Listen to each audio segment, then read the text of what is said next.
Labas vakaras, brangus radio klausytojai, su jumis laida Gyvieji šaltiniai ir aš, Arnoldas Matijošius, ir šiandieną studijoje vieši Stepas Tribokas. Labas vakaras, Stepai. Labas vakaras, Arnoldai, ir labas vakaras visiems klausytojams. Stepo, mes kalbėsimės tema evangeliškas liudijimas darbo vietoje, ten, kur mes praleidžiam daug laiko, ten, kur mes uždirbam tą pinigėlį. Taigi, Lozanos judėjimas apriepia plačias labai sritis krikščionių gyvenimo ir vienas iš 65 darbinių dokumentų yra darbo etika. Kągi jis mums sako trumpai, Stepai, ką galėtum pasakyti? Na, gal pats dokumentas jis yra šiek tiek platesnis, ne tik tai apie darbo etiką, bet apskritai apie krikščionio buvimą darbo vietoje. Angliškai, aišku, vadinasi marketplace. Galbūt šiek tiek sudėtingai išvers, bet jis apima įvairiausias sritis. Bet pirmiausia, tai yra sritis, kurioje žmonės keičiasi ekonominė nauda, galbūt galim taip pavadinti. Ir kaip ir kiekvienas žmogus, taip ir kiekvienas krikščionis tikriausiai jie praleidžia didžiąją savo dienos dalį būtent šitoj darbo vietoje. Tai bent jau minimum 40 valandų per savaitę, gali būti 50 ir 60 valandų per savaitę. Ir tada klausimas yra, ką mes darom būtent su ta darbo vieta kaip krikščionis. Egzistuojantis pasidalinimas tarp tokio dvasinio ir bažnytinio gyvenimo ir to gyvenimo, kuris yra už bažnyčios ribų, jisai tarsi neleidžia arba šiek tiek trukdo mums kaip krikščionim taip pat matyti savo darbo vietą kaip labai svarbią ir reikalingą vietą, kurioj mes kaip krikščionis turim gyventi, turim kažką tai daryti, kažkaip tai elgtis taip pat. Ir būtent šitas dokumentas, jis ir identifikuoja tą problematiką ir bando nutiesti tuos tiltus tarp tos darbo vietos ir mūsų dvasingumo, mūsų gyvenimo kaip krikščionis. Tai mūsų darbo vieta, turime omeny šitas dokumentas, kur mes galim būti tiek darbdaviai, tiek darbuotojai.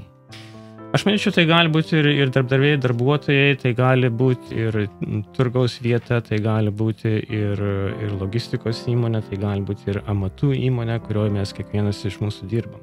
Kai mes elgiamės kaip krikščionis, mūsų dažnai supratimas yra, kad jeigu aš krikščionis, tai mano pašaukimas, mano užduotis yra skelbti Evangeliją ir dalintis tą gerąją naujieną su tais netikinčiais žmonėms.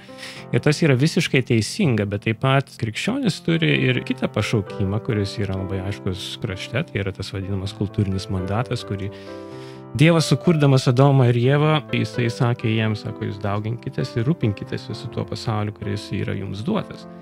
Tai va šitoje vietoje tada atsiranda tas pašaukimo, tarkim, krikščioniško pašaukimo ta kita spalva arba kitas atspalvis arba kitas aspektas, kuris susijęs ne tik su Evangelijos paskelbimu, kas yra taip pat be galo svarbus dalykas, bet tuo pačiu tai yra ir klausimas, kaip mes elgiamės toj darbo vietoje. Tai elgesys turime omeny, kad tai yra ne tik tai turbūt mūsų laiku atėjimas į darbą arba anksčiau neišeiti namo, bet ir kalba, mūsų gestai, mūsų temos, ar ne? Tie visi dalykai, nes tai liečia etiką, bet tai liečia taip pat ir darbo etiką, kaip mes atliekam savo darbus. Ir kitas svarbus dalykas yra tai, kad tai yra realizavimas savo dovanų darbe. Jeigu mes pasižiūrėtumėm į raštą, visą laiką aš tokį vieną pastebėjimą sakau žmonėm, kad klausdamas, kas šventajame rašte buvo pirmieji žmonės, apie kuriuos parašyta, kad jie buvo įkvėpti šventosios dvasios. Tai buvo amatininkai, kuriem Mozė davė užduotį pastatyti palapinę. Ir būtent tai buvo pirmieji žmonės, apie kuriuos rašo raštas, kad šventoji dvasia juos įkvėpė atlikti tą darbą labai gerai. Tai reiškia, tai yra susiję labai artimai ir labai giliai su mūsų dvasingumu. Tai nėra, mūsų dvasingumas iš vienos pusės yra taip pat ir malda, ir rašto skaitimas, bet iš kitos pusės ir panaudojimas tų visų gerybių ir dovanų, kurias Dievas mums davė tarnybei. Ir tuo pačiu ir darbo vietoje. Ir aišku, darbo vietoje jinai taip pat atveria mums galimybės stovėti vienam lygmenį su nekrikščionim. Krikščionis ir nekrikščionis, jie patiria didžiulį stresą, krikščionis ir nekrikščionis, jie patiria didžiulius išbandymus darbe, problemas, kurias reikia spręsti ir kaip jas reikia spręsti. Ir šitoj vietoj galbūt patiems krikščioniam tai yra toks labai nuolanki pozicija, nes tu susitinki su žmogum, kuris yra netinkintis, lygiai tokioje pat aplinkoje, tokiose pat aplinkybėse. Bet klausimas, ar tavo elgesys, ar tavo tikėjimas Kristumi tada daro kažkokį pokytį, kaip tu elgiesi tose pačiose stresinėse situacijose arba kai etinėse situacijose, kada klausimas yra, ar iš kliento paimti daugiau pinigų, ar mažiau pinigų paimti, ar pabandyti išpešti daugiau nesąžiningos naudos iš tam tikrų dalykų, tai čia labai paprasti tokie dalykai. Bet taip pat ir kalba apie tai, kaip mes panaudojam savo kūrybingumą, spręsdami įvairiausias dilemas ar užduotis darbe, ar kurdami kažkokius dalykus, ar mes pasitenkinam tik tai tiek, kad yra atliktas darbas ir vis dėlto žengiam žingsnį šiek tiek toliau ir įdedam daugiau širdies ir daugiau poreikio. Ar iš to, kaip mes dirbam, iš tikrųjų matosi, kad mes esam Kristaus pasekėjai? Ar tai susiję su žmogaus maldos gyvenimu, kad tame gyvenime būtų dalis maldos skirtos bendradarbiams, viršininkams, darbuotojams, jeigu tikintis yra pats viršininkas. Nes aš galvoju, kaip žmogus meldžiasi už kitus, tai jis ateina su kitokia širdimi darbą. Ir tas taip pat yra labai svarbu. Ir man atrodo, kitas dalykas yra labai svarbu, kad mes kaip krikščionys, aišku, pasitikėdami Dievu, kad jisai taip pat sprendžia mūsų dilemas, mūsų problemas, gyvenimo problemas taip pat. Ir mes mėgstam melstis už žmonės, kurie ar serga, ar jie turi kažkokių tai sunkumų, finansinių sunkumų ir panašiai, ar dvasinių sunkumų, ir mes už juos meldžiamės.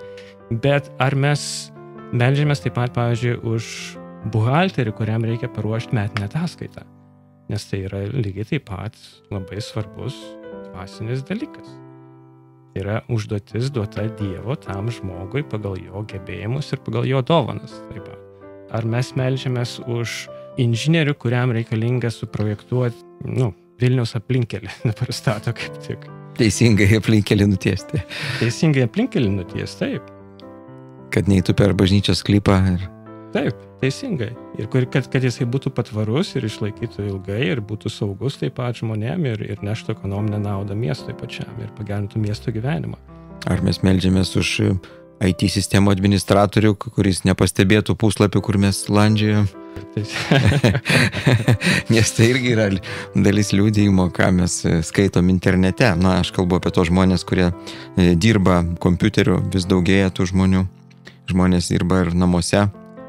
Kągi, mes pradėjom šitą laidą, skirtą viena iš Lozanos judėjimo temų. Krikščionis ir darbo vieta, arba vieta ten, kuris dirba, Marketplace Ministry, anglų kalba tai vadinasi, ir kol kas neturim lietuvių kalba mes išversto šio darbinio dokumento, šios krypties, bet tikimės, kad pasirodys bent jau dalis ar apibendrinimas. Ir paklausykime muzikos, grįšime prie mūsų temos netrukus.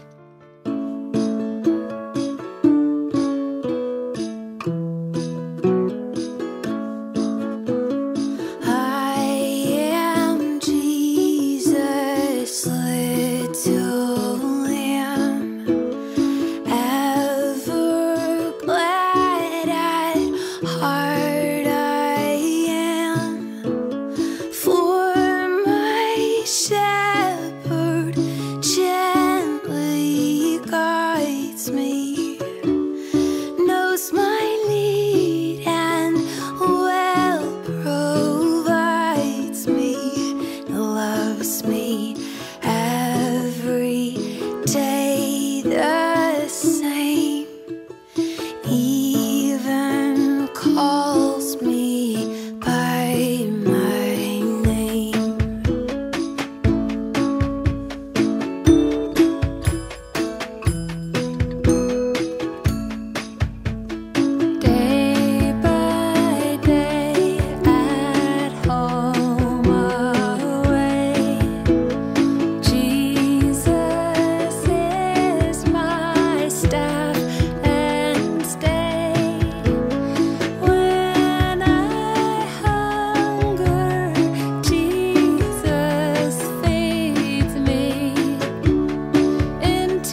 Grįžtame į mūsų studiją, laida Gyvieji šaltiniai. Šiandien kalbame su teologu Stepu Ryboku apie vieną iš Lozanos judėjimo dokumentų skirtų krikščionio etikai darbo vietoje.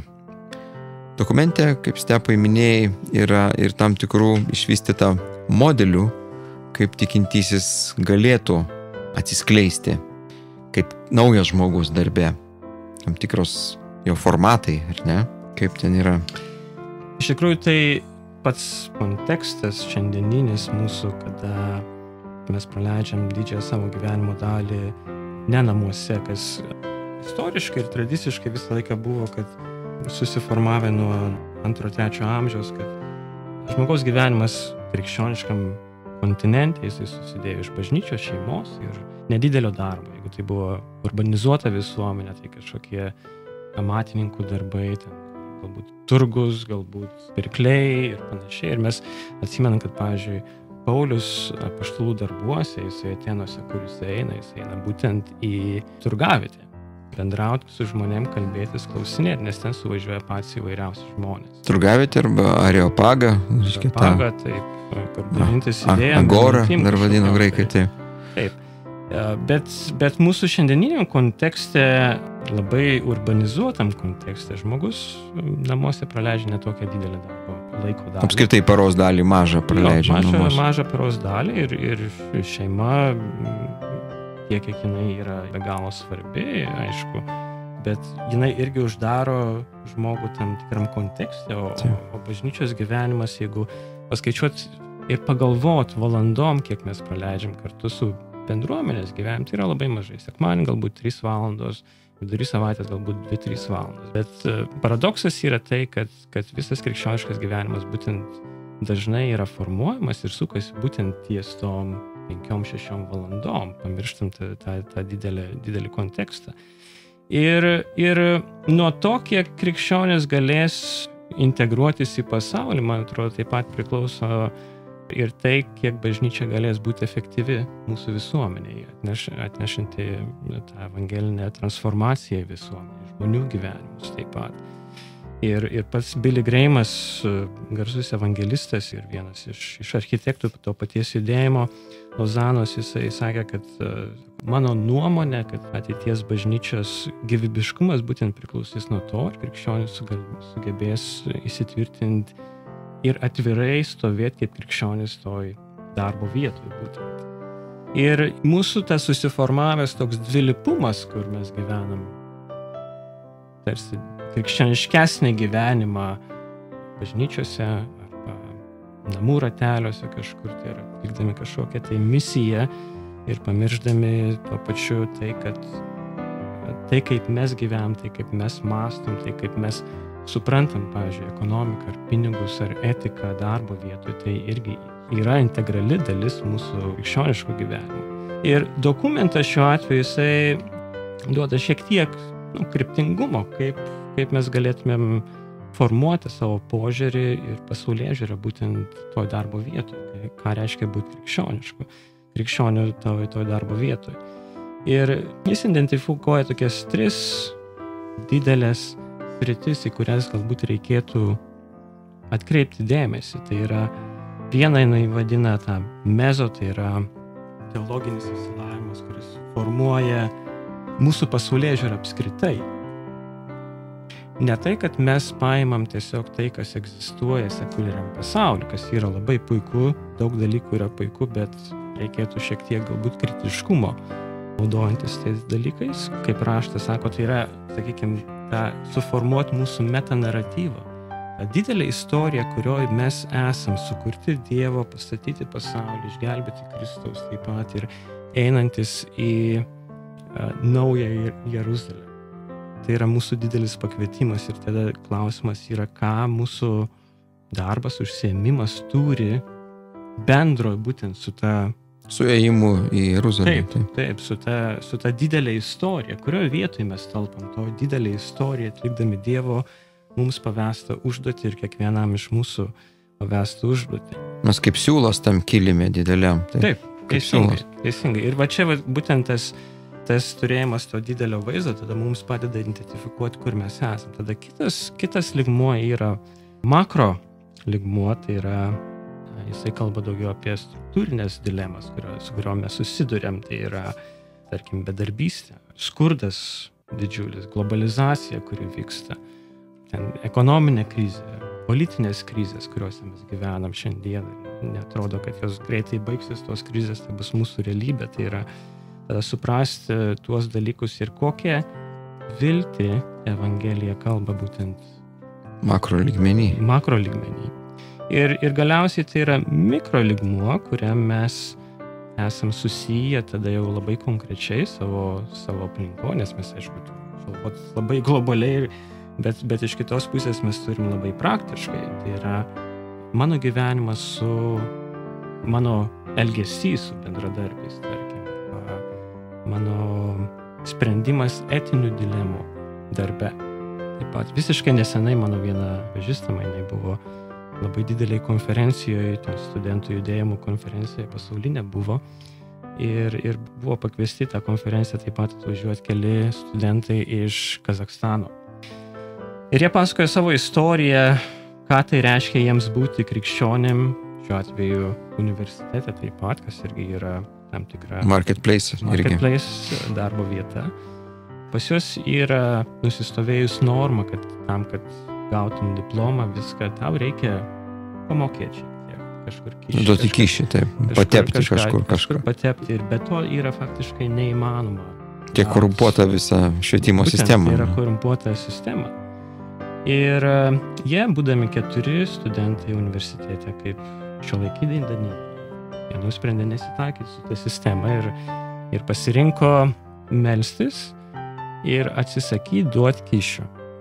Jų istorija tų 4 studentų nuskambėjo per visą universitetą, tai buvo didelis konfliktas, didelis nepasitenkinimas, bet jie per savo atsakingą tokį elgesį, jie sugebėjo vis dėlto gautos diplomus švariu būdu, tokiu būdu parodydami, kam jie yra lojalūs pirmiausiai.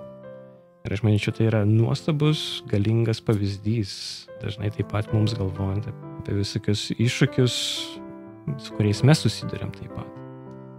O mes tikrai susiduriam vis daugiau iššūkių, net todėl, kad mes ne tik krikščionys, bet dar, jeigu mes sakom, krikščionys, mes visi Lietuvoje krikščionys, bet katalikai turime omeny, o mes sakom, mes ne katalikai, o kas jūs tokie? Mes evangelikai. Ai, nieko nežinom apie jūs, tai turbūt sekta. Tokia yra, kaip sakyti, tam tikras stigma, ar ne? Taip, bet būtent galbūt tokie ištikimybės pavyzdžiai tai taip pat gali atverti duris kai kuriem kitiem žmonėm pamatyti, kad buvimas krikščioniu tai nėra vien tik tai tradicija ar kultūra kažkokia, bet tai yra labai rimtas apsisprendimas, kuris keičia tavo gyvenimą ir tavo gyvenimo sprendimus taip pat. Taip, ačiū Stepai, padarykime muzikinę pertraukėlę ir prie šios temos darbo etika arba krikščionių buvimas darbe mes netrukus sugrįšime. Brangus klausytojai, klausykitės mūsų laidų, ne tik tai gyvieji šaltiniai, bet laidų sąrašą rasite xfm.lt tinklapyje ir noriu padrasinti jūs įsijungti radijo imtuvus, magnetolas automobiliuose, ausinukus, savo smartfonus, ypač vakare, pradedant jau nuo 19 valandos, kada mūsų autorinės laidos išeina į eterį. Taigi, dabar paklausykime muzikos.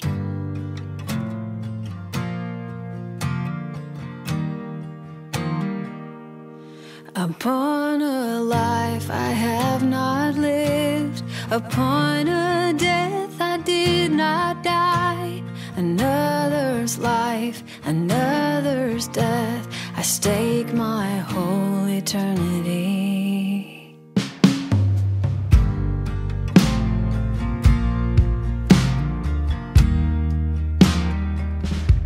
Not on the tears which I have shed, not on the sorrows I have known, another's tears, another's griefs, on these I rest, on these alone. Oh Jesus, Son of God, I build on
Upon a death I did not die. Another's life, another's death. I stake my whole eternity. Oh, Jesus, Son of God, I build on what thy cross has done for me. There both my life and death I read, my guilt and pardon there I see. Oh, Jesus, Son of God, I build on what thy cross has done for me. There both my life and death I read, my guilt and pardon there I see. There I see.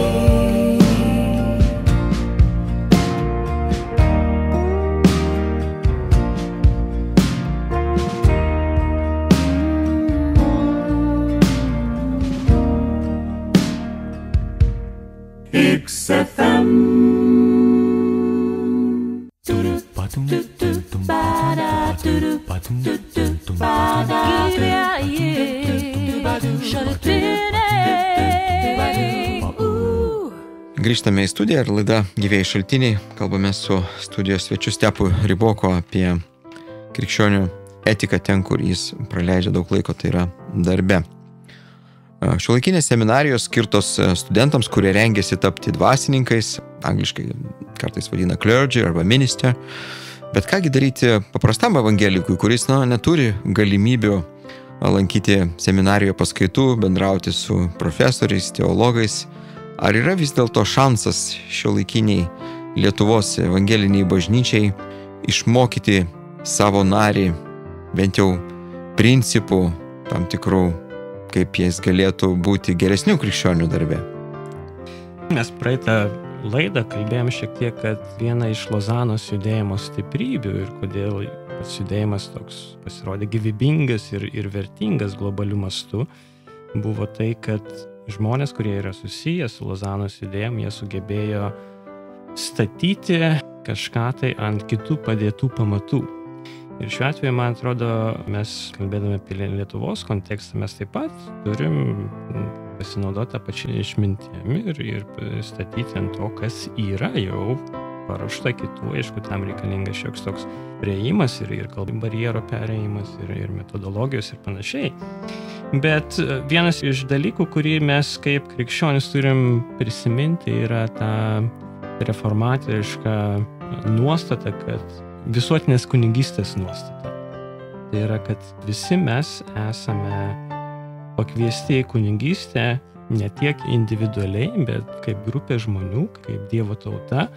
Ir kunigo funkcija, tai visiems iš rašto yra suprantama, tai yra tas, kuris tarpininkauja tarp žmonių ir Dievo.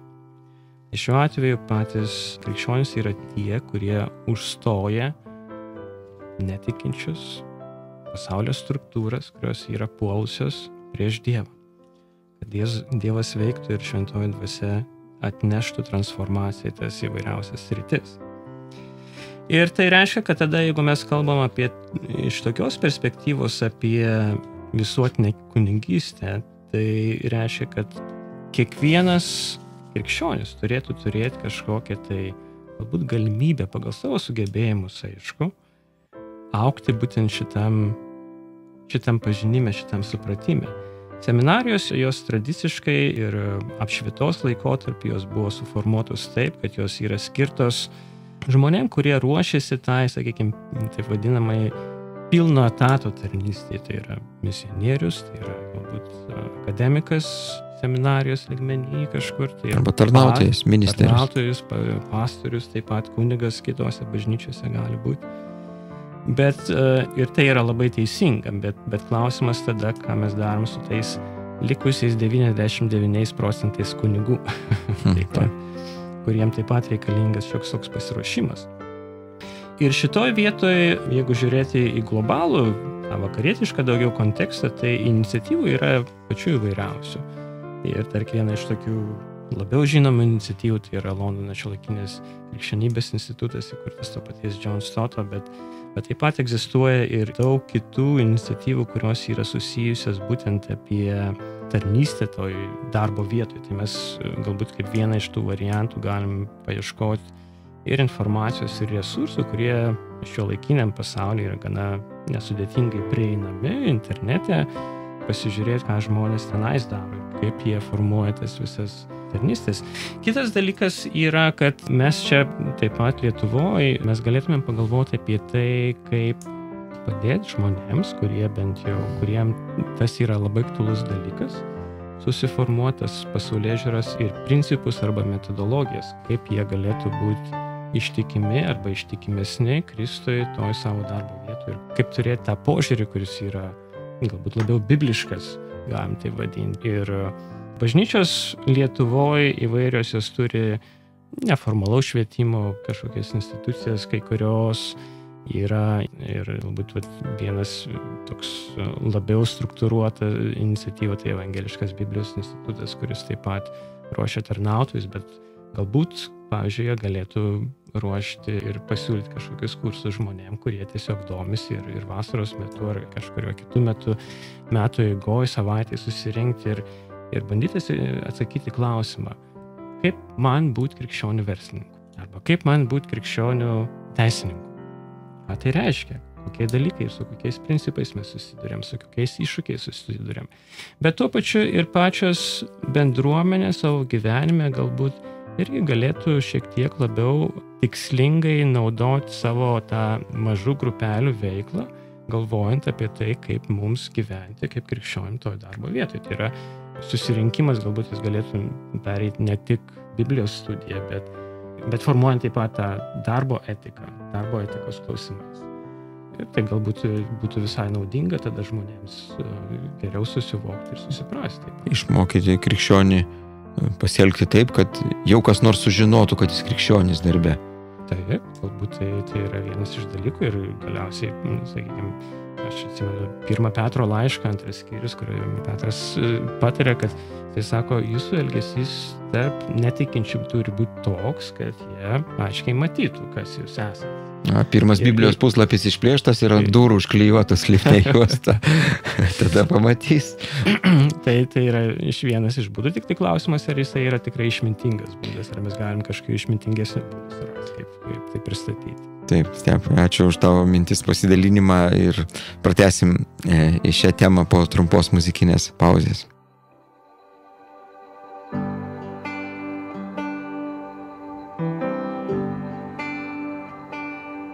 Often sorrow, often woe, onward Christian, onward go, fight the fight, maintain the strife, strengthen with the bread of life.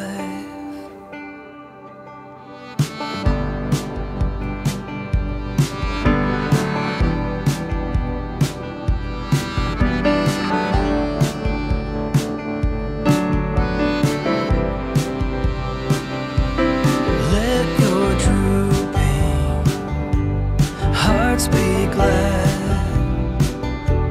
marching heavenly, armor clad, fight nor think the battle long, victory soon shall be your song. Let not sorrow dim your eye, soon shall every tear be dry. Let not fears your course impede, great your strength is, great your need.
Gyvėjai šaltiniai, tęsėme laidą, jau laidos paskutinis segmentas dabar bus, kalbame su Stepu Ryboku, studijuojančiu evangelinę teologiją, žinančiu ją ir studijuojančiu visą gyvenimą. Kalbame apie Lozanos judėjimą, tokį neformalų reiškinį tarp evangelikų jau apie 50 metų, skatinantį mus eiti į pasaulį ir nešti gerąją naujieną.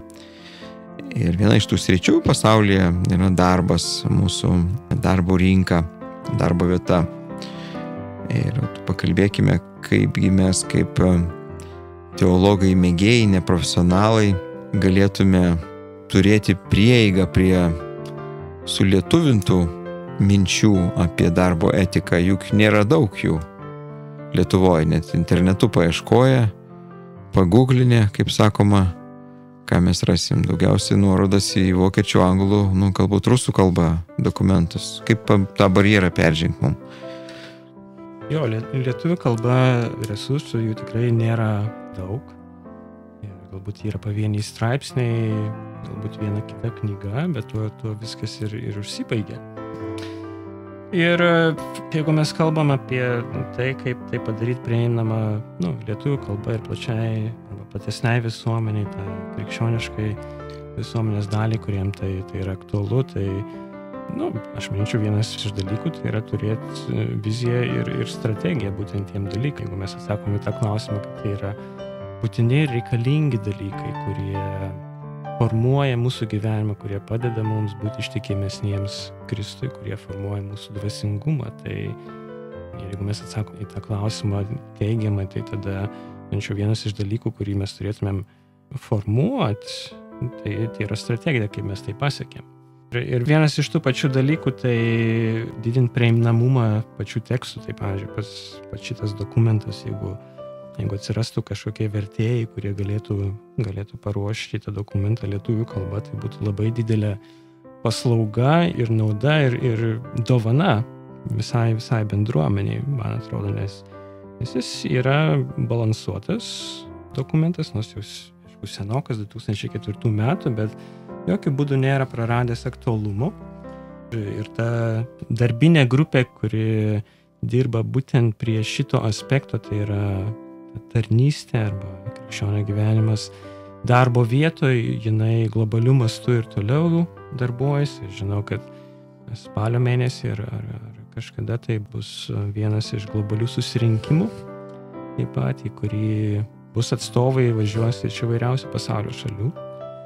Tai, man atrodo, taip pat viena iš užduočių yra patiem Lietuvos tikintiesiem nepagailėti nei savo resursų, nei laiko, nei finansų galbūt, arba padėti vienas kitam ir surinkti tuos pinigus ir sudalyvauti vieną kitą kartą būtent tokiuose susitikimuose, kurie gali, kurie pajėgus ir su tikslu tam, kad atveš tas praktikas, pasidalinti tuo, kuo gyvena krikščionis kitose pasaulio dalyse.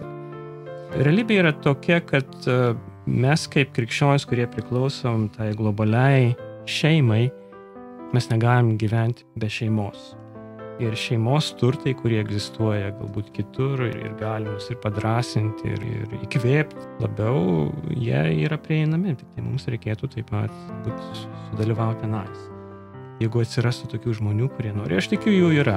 Ir aš tikiu, kad yra tų, kurie domisi tais klausimais ir galbūt dar vienas dalykas, kuris galėtų atsirasti, kažkoksai tai neformalus forumas žmonių, kuriems tie dalykai yra aktualūs, kurie domisi ir kuriam tam forume karts nuo karto 1 ar 2 kartus per metus galima būtų susitikti ir daugiau pakalbėti apie tą būtent strategiją, tą viziją, tą matymą, melstis kartu už bažnyčią, kuri sekmadienį susirenka, bet pirmadienį išsisklaido. Tampa nematoma iš dalies. Ir pasklinda po įvairiausias gyvenimo sferas, kuri ir tuo būdu yra labai efektyvi iš tikrųjų, nes dalyvauja įvairiuose gyvenimo sferose. Ir politikoje, ir versle, ir mene. Taip, tik tai galbūt, jeigu, ir aš tikiu, kad daugelį krikščionių tas klausimas irgi yra labai aktualus ir rūpi. Ką reiškia man būti? Kaip man būti tuo ištikimu Kristaus mokiniu toj darbo vietoj? Jeigu mes turim laiko, aš vieną istoriją dabar prisiminiau ir galėčiau pasidalinti. Gal padarykime pauzelę ir tada išklausysime šią istoriją. For the bread which you have broken, for the wine which you have poured, for the words which you have spoken.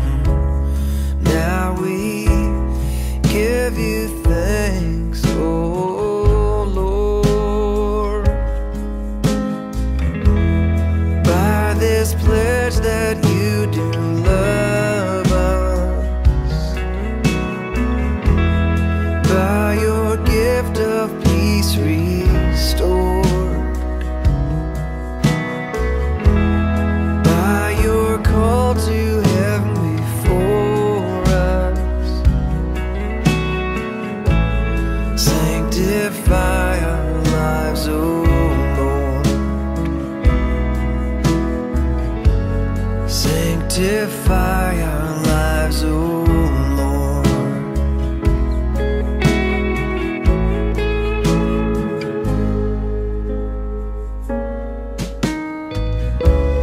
With our sainted ones in glory, seated at our Father's board, may the church that waits now for thee keep love's tie unbroken, Lord. In your service, Lord, defend us. In our hearts, keep watching ward. In the world where'er you send us, may your kingdom come, O Lord. May your kingdom come, O Lord. May your kingdom come, O Lord. May your kingdom come, O Lord.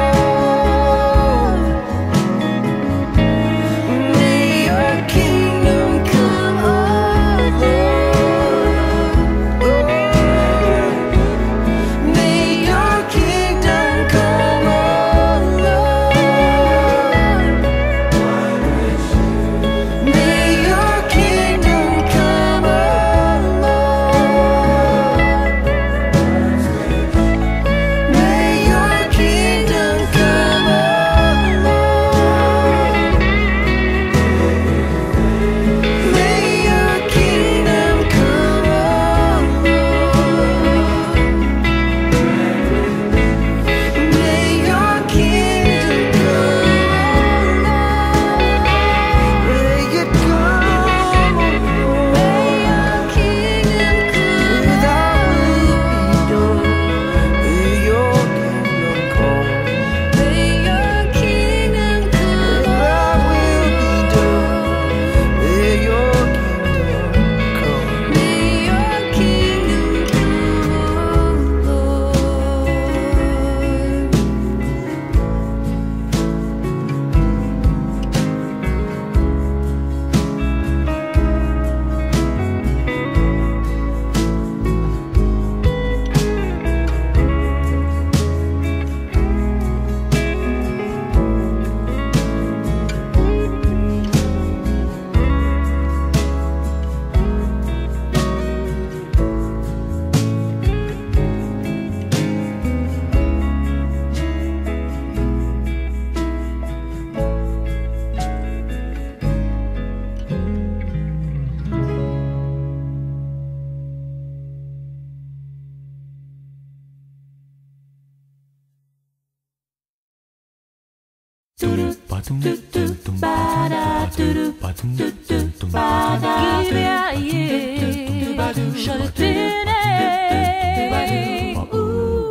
Taigi paklausime muziką ir laida Gyvieji šaltiniai dabar baigsime jau pokalbį su Stepu Ryboku, kalbėjome apie darbo etiką, bet Stepas pažadėjo papasakoti tokią mums istoriją įdomią susijusią su krikščionių ir darbo vieta.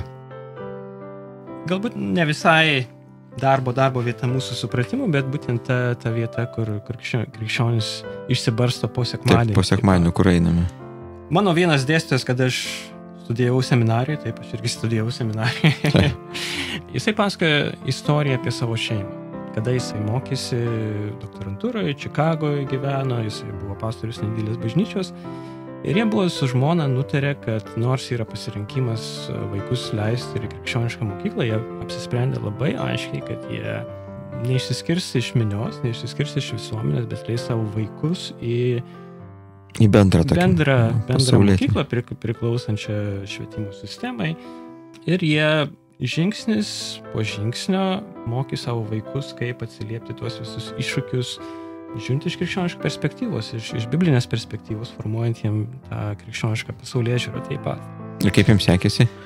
Ir vieną dieną, ir jie padovanojo savo dukrai, kai jai suėjo 12 metų, jie padovanojo Bibliją. Tai buvo jos pati mėgstamiausia knyga, kurią jinai mėgo skaityti. Ir vieną dieną mokytoja jinai paprašė atsineš vaikų į klases savo mėgstamiausius dalykus. Amerikoje švietimo sistema neleidžia jokių religinio apraiškų mokyklų, viešosiuose mokyklose. Reiškia, jinai atsinešė tą Bibliją ir visi vaikai atsinešė savo žaisliukus, kitus dalykus, jie pasakojo, kad tai reiškia, kaip tai jiems svarbu, ir jinai išėjo į priekį klasės su ta Biblija.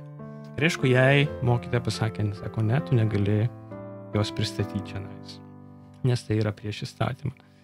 Jinai grįžo namo verkdama, aišku, ir viską, ir tėvai iš karto, jie paskambino mokytojai, sako, palaukit, bet juk jūs prašėte atsinešti patį mėgstamiausią dalyką į mokyklą. Ir sako, jūs negalite dabar uždrausti jai nepristatytos dalyko. Ir jie pasikvietė tą mokytoją į namus, jie pakalbėjo, kol galiausiai jinai sutiko, gerai, sako, aš surizikuosiu, bet aš leisiu jai pristatyti. Jinai pristatė tą Bibliją mokykloje taip pat. Bet nuo to prasidėjo draugystė tarp tos šeimos ir tos mokytojos. Ir ilgainiui per keletą metų ta mokytoja įtikėjo. Po keletos metų jau galutinėse klasės, ten galbūt 11 ar 12, nežinau, koks tai būtų atitikmuo, buvo pristatinėjamos įvairios religijos mokiniam ir buvo kviečiami atstovai įvairių religijų ir rabinas, ir imamas tenais ir panašiai.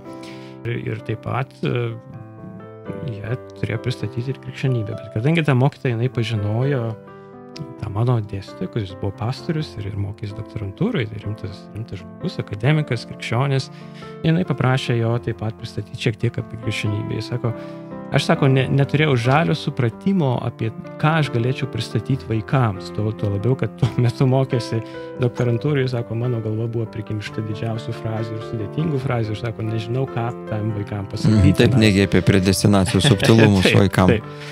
Ir jisai nutarė, kad jisai pristatys Habakuko knygą.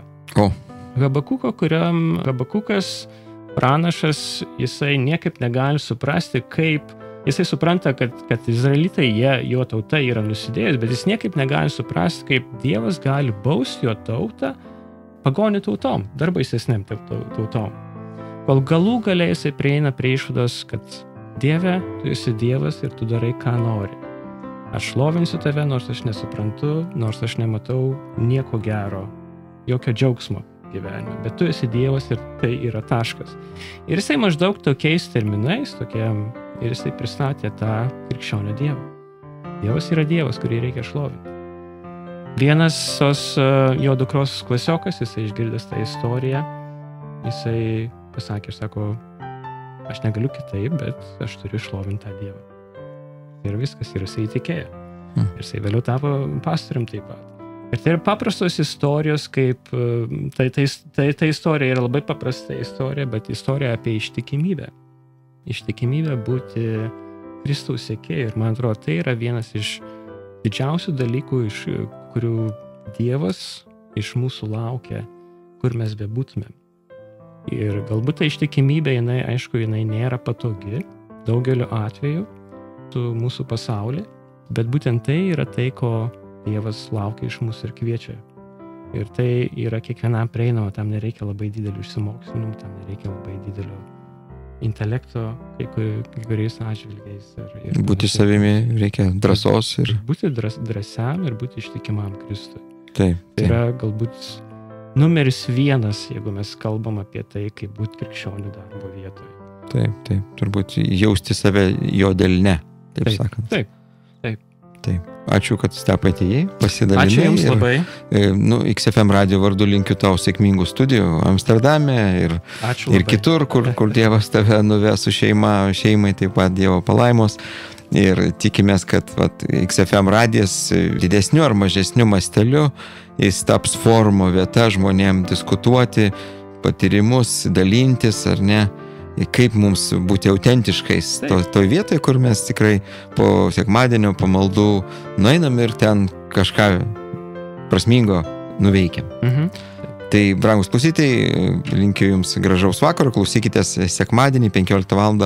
Mūsų laidos Gyvieji šaltiniai kartojimo. Sudie. Ačiū Jums.